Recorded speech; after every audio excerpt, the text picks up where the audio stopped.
बिस्मिल्लाहिर्रहमानिर्रहीम। अस्सलाम वालेकुम नाज़रीन, आप यूट्यूब चैनल देख रहे हैं। मैं इमरान खान हूँ। एक ऑडियो जो है वो बहुत ज़्यादा सर्कुलेट कर रही है सोशल मीडिया पे और क्लेम ये किया जा रहा है कि ये वो उन ऑफिसर्स में से एक ऑफ़िसर है जो रिटायर ऑफिसर्स थे और आर्मी चीफ़ की ब्रीफिंग में मौजूद थे।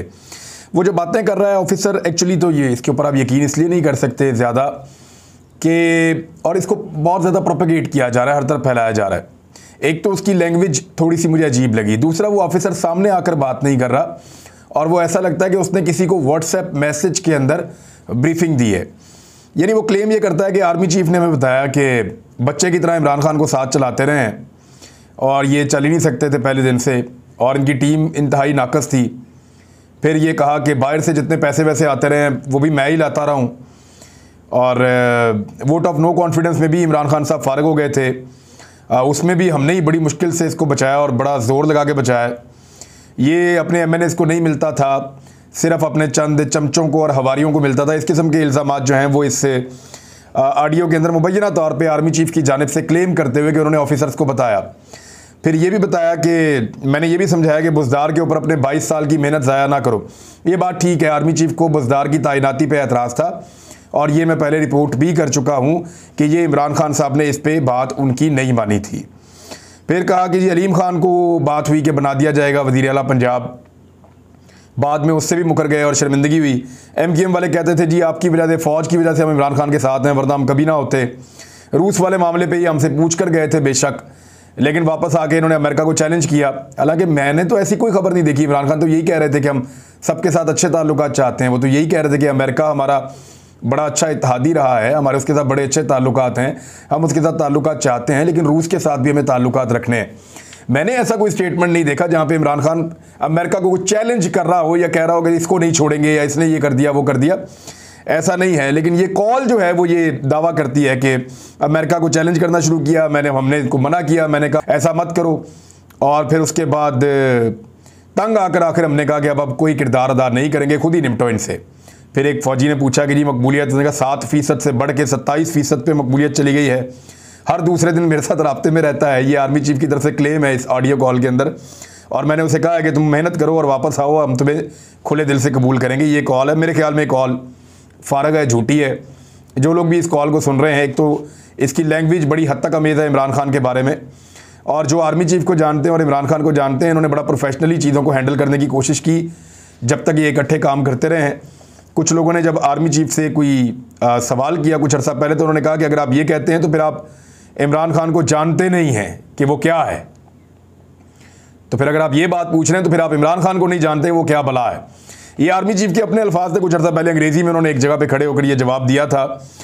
तो इमरान खान साहब वाकई में वो इस्टेब्लिशमेंट के साथ उनके कुछ मामलात के ऊपर इख्तलाफात हुए थे, उसके ऊपर मैंने एक वीडियो पहले कर रखी है। कुछ चीज़ों पे इमरान खान साहब के एस्टेब्लिशमेंट के साथ इख्तलाफात रहे हैं और उनके ऊपर उन्होंने कंप्रोमाइज़ नहीं किया। लेकिन ये इमरान खान साहब को अब फ़ौज ये साबित करना चाहती है या इदारे ये कह रहे हैं या एस्टेब्लिशमेंट का ये कहना है कि इमरान खान को हमने सिर्फ सपोर्ट नहीं किया, हमने इनके ख़िलाफ़ भी कुछ नहीं किया और ये ओहदे से जो है वो फारिग हो गए क्योंकि इनके मुखालिफिन तगड़े थे और इनके लोग इनसे नाराज़ थे।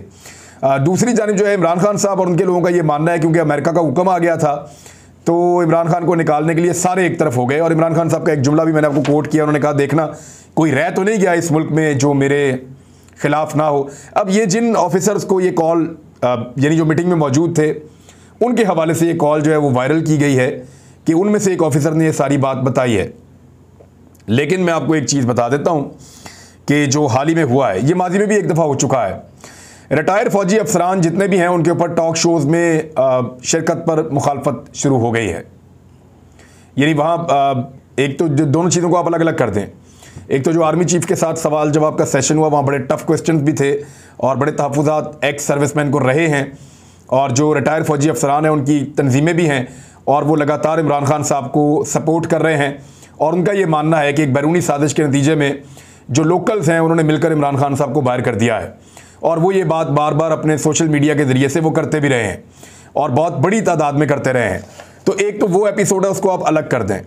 दूसरा ये है कि मौजूदा हुकूमत ने आने के बाद जो पहला तोहफ़ा दिया फ़ौजी अफसरान को, रिटायर फ़ौजी अफसरान को, वो उन्होंने ये दिया कि टॉक शोज़ में इनकी शिरकत के ऊपर ममानियत हो गई है। यानी एक सर्कुलेशन है जो इंटरनली चैनल में बताया गया है तमाम प्रोग्राम करने वालों को कि आपने फौजी अफसरान को टॉक शोज़ के अंदर नहीं बुलाना कि वो फ़ौज की नुमाइंदगी करें।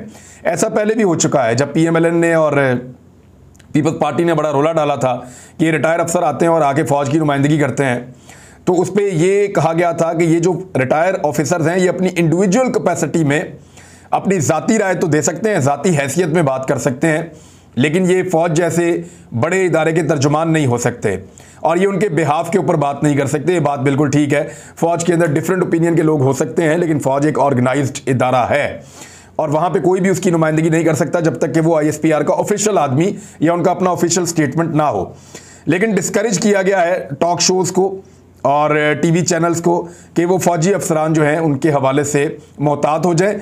और दूसरा ये भी कहा गया है मुख्तलिफ टीवी प्रोग्राम करने वालों को कि आपने जब भी किसी रिटायर फौजी को लेना है तो पहले आपने मुशावरत कर लेनी है हायर अथॉरिटीज़ से, क्योंकि उसकी अब वो अप्रूवल होगी तो फिर उसके बाद वो उसको आप ले सकेंगे। तो ये भी एक रिटायर फौजियों के लिए मौजूदा हुकूमत का एक तोहफ़ा है, क्योंकि उन्होंने अब काबीना अपनी बना ली है और ताकत उनके पास है, वजारत इत्तलात उनके पास है, पैमरा उनके पास है, सारा निज़ाम उनके पास है, तो वो बहुत ताकतवर हैं। आर्मी चीफ की मुलाकात हुई शहबाज शरीफ साहब से। उन मनाज़र को देखने के बाद सोशल मीडिया पे बहुत सारे लोगों ने तनकीद की। देखें, आर्मी चीफ पे तो आप तनकीद कर नहीं सकते, वो तो इस मुल्क के आर्मी चीफ हैं और जो भी वज़ीर आज़म होगा उनको उसके साथ काम करना है। ये तो नहीं हो सकता कि कोई वज़ीर आज़म है तो वो उससे मिले ही ना या उससे बात ही ना करें। हाँ, आप इसको एक बदकिस्मती कह सकते हैं पाकिस्तान की, आप इसको पाकिस्तान की एक ऐसी बदकिस्मती कह सकते हैं, एक ऐसी तकलीफ दे हकीकत कह सकते हैं कि जहां एक आर्मी चीफ अपने फ़र्ज़ की अदायगी में मजबूर है एक ऐसे वज़ीर आज़म के सामने बैठने के लिए, या कड़वा घूंट करना पड़ रहा है पूरी कौम को कि एक एटमी ताकत, मुसलमान दुनिया की सबसे बड़ी फ़ौज, सबसे ताकतवर फ़ौज, दुनिया का 5वां बड़ा मुल्क, और उसका जो आर्मी चीफ है वो ऐसे वज़ीर आज़म के सामने बैठने पर मजबूर है। हालात उसको वहाँ पे ले आए हैं और जमहूरियत बाद आपको तोहफे देती है। उनमें से एक तोहफ़ा है कि एक ऐसे वज़ीर आज़म के सामने वो बैठे हैं जो मनी लॉन्ड्रिंग के केसेस का सामना कर रहा है, पूरे दुनिया के अंदर पाकिस्तान की जग हसाई का बायस है।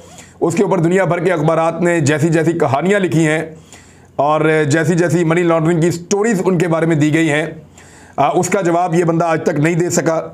मनी लॉन्ड्रिंग के केसेस चल रहे हैं, करप्शन के केसेस चल रहे हैं, दुनिया भर में जंग हसाई है, उसके बावजूद ये एक इम्पोर्टेड वज़ीर आज़म जो इस वक्त केसेस का सामना करते हुए ज़मानत पर बाहर है और इसको ये भी नहीं पता कि जो पैसा इसके अकाउंटों में या इसकी फैमिली के अकाउंटों में आया वो पैसा कहाँ से आया। तो उस वज़ीर आज़म के सामने जो है वो आर्मी चीफ को बैठ कर ड्यूटी करनी पड़े या अपना फ़र्ज़ निभाना पड़े, ये बाद औक़ात मुश्किल होता है देखने में भी, लेकिन यही पाकिस्तान की हकीकत है। अब तो कैबिनेट भी एक ऐसी बन गई है। वो कैबिनेट के बारे में मैं आपको बताता हूँ, काबीना के जो पहले अरकान ने हलफ लिया उनकी ज़रा तारीफ़ आप देखें तो आपके रोंगटे खड़े हो जाएंगे, और जो लोग मज़ीद आ रहे हैं उनको सुनने के बाद आप मज़ीद आपके रोंगटे खड़े हो जाएंगे। बहरहाल एक ऐसा वज़ीर आज़म हमारे पास है जो पाकिस्तान का चीफ एग्जीक्यूटिव है और पाकिस्तान के इदारों को कंट्रोल कर रहा है और अहम तरीन मुलाकातें कर रहा है, जिसके ऊपर मनी लॉन्ड्रिंग के संगीन इल्ज़ामात हैं, जो बहुत सारे इल्ज़ामात का जवाब आज तक नहीं दे सका, जो ज़मानत के ऊपर बाहर है, जिसका भाई जो पहले वज़ीर आज़म रह चुका है वो मफरूर है और उसके ऊपर संगीन इल्ज़ामात साबित हो चुके हैं और वो जेल काट रहा था, वहाँ से निकाल कर उसको 50 रुपये के स्टाम्प के ऊपर पाकिस्तान से बाहर भिजवाया गया है। तो अब यही जमहूरियत की खूबसूरती है और यही जमहूरियत का हुस्न है। कौम को चाहिए या तो इसको बर्दाश्त करे या इसके खिलाफ आवाज़ उठाए। देखिए, अगर उनको बुरा लगता है कि उनका आर्मी चीफ एक मुलजिम के सामने बैठकर रिपोर्ट करे या उनके सामने बैठकर अहकामात ले, तो फिर उनको खुद कोशिश करनी चाहिए और मुलजिम को हटाकर किसी बेहतर आदमी को वज़ीर आज़म लेकर आना चाहिए। मैं इमरान खान की बात नहीं कर रहा, जिसको मर्जी लेकर आए, लेकिन एक बेहतर आदमी को, एक ईमानदार आदमी को लाने के लिए कौम मदद कर सकती है और कौम कोशिश कर सकती है। एक ऐसे आदमी को हटाने के लिए भी कौम मदद कर सकती है और कौम कोशिश कर सकती है। अगर आपको कुछ बुरा लगता है तो उस पर रोने की बजाय उसको बदलने की कोशिश कीजिए। ये जो हुकूमत नई आई है, ये आई थी चीज़ों की कीमतें कम करने के लिए। अब उनकी काबीना भी बन गई है। ये कह रहे थे कि पेट्रोल तो बहुत महंगा हुआ था पीपल्स पार्टी के दौर में, PMLN के दौर में, हम फिर भी 100 से सस्ता दे रहे थे, 60-70 रुपये का दे रहे थे। तो 100 रुपये से नीचे पेट्रोल करने का इन्होंने दावा किया था कि ये इसी हालत में पेट्रोल को 100 रुपये से नीचे ले आएंगे, इसी हालत में डॉलर को 150 रुपये से नीचे ले आएंगे। ये दोनों दावे इनके अपने थे। चीनी को जो है वो 70 रुपये पे ले आएंगे, ये इनका अपना दावा था। आटा जो है उसको वापस पुरानी कीमत पे ले आएंगे, इनका अपना दावा था। जो खाने का तेल और घी है उसको भी वापस नीचे ले आएंगे, इनका अपना दावा था। घी जो है वो मजीद 5 रुपये मुबैना तौर पे महंगा हो गया है। अभी ये खबरें चल रही हैं, लेकिन पाकिस्तान का मीडिया ये खबरें नहीं दिखा रहा, क्योंकि कंट्रोल अब उनके हाथ में चला गया है जिनको मीडिया पसंद करता है। डॉलर जो है वो पहले चाराने बढ़ता था तो उसके ऊपर बड़ा फड्डा पड़ जाता था। अब 180 रुपये से वापस 184 रुपये पे डॉलर पहुंच गया है, 184 पे। कहीं पे कोई खबर नजर नहीं आ रही, लेकिन डॉलर ने दोबारा से परवाज शुरू कर दी है। बिजली की कीमत जो है वो 3.5 रुपये मजीद बढ़ाने पे गौर शुरू हो गया है। अभी इन्होंने 2 दिन पहले 5 रुपये बिजली की कीमत बढ़ाई है, 3.5 रुपये मजीद बढ़ने वाली है। तो आपके लिए एक और खुशखबरी ये है, पेट्रोल और डीजल की कीमतें अब बढ़ेंगी, क्योंकि काबीना बन गई है। शहबाज शरीफ साहब इतना बड़ा वजन और इतना बड़ा बोझ अकेले नहीं उठाना चाहते थे, लिहाजा उस बोझ को अब डिवाइड किया जाएगा और पेट्रोल की और घी की कीमतें बढ़ाने की तैयारी भी हो गई है। अमेरिका ने अच्छे अच्छे बयान देना शुरू कर दिए नई हुकूमत आने के बाद। इसमें इख्तलाफी जो मामलात हैं वो सारे अब ख़त्म हो गए हैं, और उन्होंने कहा कि अमेरिका पाकिस्तान की नई हुकूमत के साथ काम करने के लिए मुंतज़िर है, इंतज़ार कर रहा है। इतनी एक्साइटमेंट है अमेरिका में, और 75 साल से अहम ताल्लुकात हैं। पाकिस्तान अहम शराकतदार के तौर पे हम उसको देखते हैं। ये वो अमेरिका है जो थोड़े दिन पहले कह रहा था कि इसको निकालो तो गलतियां माफ़, और अगर इमरान खान को ना निकाला तो फिर आप तैयार रहें नताइज भुगतने के लिए। वही अमेरिका कह रहा है हम तो आपके साथ काम करने के लिए तैयार हैं, मुंतज़िर हैं। तो ऑपरेशन रजीम चेंज मुकम्मल होने के बाद अब अमेरिका पाकिस्तान के बारे में बहुत अच्छे स्टेटमेंट दे रहा है। अल्लाह करे कि पाकिस्तान के पूरी दुनिया के साथ अच्छे ताल्लुकात रहें। दूसरी जानिब पाकिस्तान ने पहला ड्रोन हमला किया है अपनी तारीख का किसी और सरजमीन के ऊपर, और ये ड्रोन हमला अफगानिस्तान में हुआ है। खबर ये बता रही है कि पाकिस्तानी ड्रोन्स की पहली बार अफगानिस्तान में कार्रवाई, तहरीक तालिबान मराकज़ को निशाना बनाया गया है। पाकिस्तानी तैयार करदा ड्रोन तैयारों ने तारीख में पहली बार किसी गैर मुल्की सरजमीन पर कार्रवाई करते हुए अपना हदफ कामयाबी से हासिल कर लिया है। और अफगान सूबा खोस्त और कुनड़ में तहरीक तालिबान के मराकज़ पर जेट तैयारों ने अटैक नहीं किया था। जो बात कर रहा था वो मोहसिन दावड़, वो बात गलत थी। ये अटैक पाकिस्तानी ड्रोन ने किया था, और ड्रोन का मिसाइल हमला हुआ था, और उसमें पाकिस्तान ने कामयाबी हासिल की है। ये जो मेजर हारिस को पिछले दिनों मारा है वहाँ पे, ख्वाजा साद रफ़ीक के भाई के, जो भाई तो नहीं थे उनके, वो हाफिज़ नुमान जो था उनके गार्ड थे। तो हाफिज़ नुमान के जो गार्डों ने तशद्दुद किया है मेजर हारिस पे, ये भी ड्रोन चलाने का एक्सपर्ट है, बड़ा शानदार आदमी, इस काम को बड़ा अच्छा जानता है, क्योंकि मैं ज़ाती तौर पे जानता हूँ तो मुझे पता है। बहरहाल जो भी हुआ, अब इसमें तहरीक तालिबान पाकिस्तान का जो ग्रुप है उसके ऊपर अटैक किया गया है, और पाकिस्तानी जो सोर्सेज हैं वो ये बता रहे हैं कि वहाँ पे काफ़ी नुकसान हुआ है। और ये वो इलाका है जहाँ पे अफ़गान तालिबान जो वहाँ की इस वक्त हुकूमत संभाले हुए हैं, उनका कंट्रोल नहीं है, उनके लिए वो नो गो एरिया है, वहाँ वो जा नहीं सकते, लिहाजा वहाँ पे वो ऑपरेशन भी नहीं कर सकते। तो टीटीपी ने वहाँ पे कब्जा किया हुआ है, तो टीटीपी के ऊपर ये ड्रोन अटैक पाकिस्तान ने किया है और कामयाबी के साथ किया है। लेकिन टीटीपी के ऊपर अटैक होता है और उस पर मोहसिन दावड़ बोलता है, देखें किस किस की जाके कहाँ कहाँ जड़ें मिलती हैं, किस किस की जाके कहाँ कहाँ पे किस किस के लिंक मिलते हैं। आपको बहुत हैरत होगी आने वाले दिनों में। अभी तो फौज के ऊपर कीचड़ उछालने का सिलसिला शुरू हुआ है। उम्मीद करते हैं कि जब आर्मी चीफ ने शहबाज शरीफ साहब से मुलाकात की होगी, तो क्योंकि पाकिस्तान तहरीक इंसाफ तो वहाँ पे है नहीं, तो ये तहफ़्फ़ुज़ात तो ज़रूर उन तक पहुँचेंगे फ़ौज की जानिब से कि जनाब असेंबली में खड़े होकर फ़ौज की तौहीन तो ना करें, फ़ौज के साथ जो है वो इस तरह तो ना करवाइए। तहफ़्फ़ुज़ात वैसे जाने चाहिए इस हुकूमत तक, जाएँ या ना जाएँ एक अलग बात है, लेकिन ये इंतहाई अफसोसनाक चीज़ है। बिलावल भुट्टो जरदारी नवाज शरीफ से मिलने के लिए रवाना हो गए हैं बरतानिया, क्योंकि कुछ मामला तय नहीं हो रहे। पीपल्स पार्टी ने कहा है कि जी गवर्नर भी पंजाब का हमें दे दें, सिंध का गवर्नर भी हमें दे दें, सदर मुमलिकत का ओहदा भी हमें दे दें, और चेयरमैन सेनेट का ओहदा भी हमें दे दें। तो ये इतना सारा कुछ उन्होंने मांग लिया है। तो शहबाज शरीफ साहब ने तो हाथ खड़े कर दिए हैं।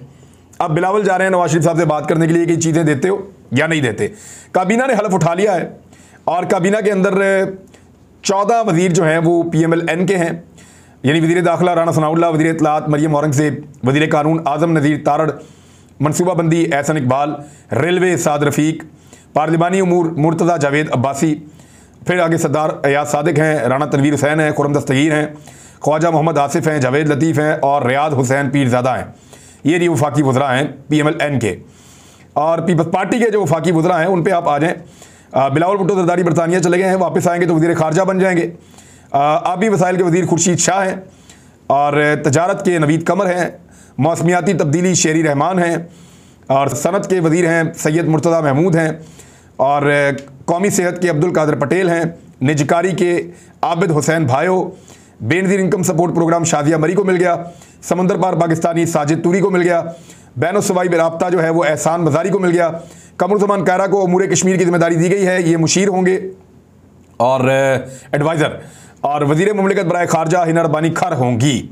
वफाकी वज़रा में जमीयत उलमा इस्लाम जो है मवासलात, ये जो मुराद सईद वाली जो वजारत थी असद महमूद ने ले ली है, मजहबी उमूर अब्दुल शकूर ने ले ली है, सैफरान मोहम्मद तलहा महमूद ने ली है, हाउसिंग एंड वर्क्स जो है अब्दुल वासे ने ली है, और वफाकी वज़रा में MQM का जो हिस्सा है वो IT सैयद अमीनुल हक के पास है, और फैसल सब्जवारी साहब को गालिबन पोर्ट एंड शिपिंग की वजारत मिल जाएगी, अभी तक कंफर्म नहीं हुआ।